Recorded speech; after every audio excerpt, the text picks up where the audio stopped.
પીપલોદ ડુમ્મસ માર્ગ પર બેફામ ગતિએ દોડતી કાર પલટી, અકસ્માતની હૃદયદ્રાવક ઘટના સીસીટીવીમાં થઈ કેદ। સુરત શહેરના અત્યંત વ્યસ્ત ગણાતા પીપલોદ ડુમ્મસ માર્ગ પર પૂરપાટ ઝડપે દોડતી એક કારે ભયાનક અકસ્માત સર્જ્યો હતો। માર્ગની જાણી સ્પર્ધા માટેનો પથ સમજી બેઠેલા ચાલકે વાહન પરનો કાબુ ગુમાવતા કાર માર્ગ વિભાજક ડિવાઈડર સાથે અથડાઈ અને પલટી ખાઈ ગઈ હતી। આ સમગ્ર દુર્ઘટનાના દ્રશ્યો નજીકમાં લાગેલા સુરક્ષા કેમેરામાં કેદ થયા છે, જેમાં અકસ્માતની ભયાનકતા સ્પષ્ટપણે જોઈ શકાય છે। સદનસીબે આ ઘટનામાં કોઈ જાનહાનિ થઈ નથી, પરંતુ એક મોટી હોનારત થતાં સહેજ માટે અટકી હતી। અકસ્માતની વિગતો મુજબ કારની ગતિ એટલી પ્રચંડ હતી કે માર્ગ વિભાજક પર રોપવામાં આવેલું ઘટાદાર વૃક્ષ પણ ધરાશયી થઈ ગયું હતું। અથડામણ બાદ કાર હવામાં ઉછળી માર્ગ પર પલટી મારી ગઈ હતી। વાહનમાં સવાર એક યુવક અને એક મહિલાને સામાન્ય ઈજાઓ પહોંચી હતી।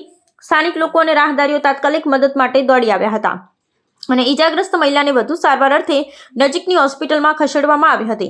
અકસ્માતને પગલે માર્ગ પર થોડો સમય વાહન વ્યવહાર પણ ખોરવાયો હતો। આ ઘટનાને પગલે સ્થાનિક સુરક્ષા દળ પોલીસ દ્વારા કાયદેસરની કાર્યવાહી હાથ ધરવામાં આવી છે। વાહનોની અનિયંત્રિત ગતિ અને માર્ગ સુરક્ષાના નિયમોના ઉલ્લંઘનને કારણે અવારનવાર સર્જાતા આવા અકસ્માતો સામે નાગરિકોમાં ભારે ચિંતા જોવા મળી રહી છે। પોલીસ દ્વારા સીસીટીવી ફૂટેજને આધારે તપાસ તેજ કરવામાં આવી છે, જેથી જવાબદાર ચાલક સામે કડક પગલાં ભરી શકાય। વહીવટી તંત્ર દ્વારા પણ વાહન ચાલકોને નિર્ધારિત ગતિ મર્યાદામાં વાહન ચલાવવા અને માર્ગ સુરક્ષાના નિયમોનું ચુસ્તપણે પાલન કરવા અનુરોધ કરવામાં આવ્યો છે।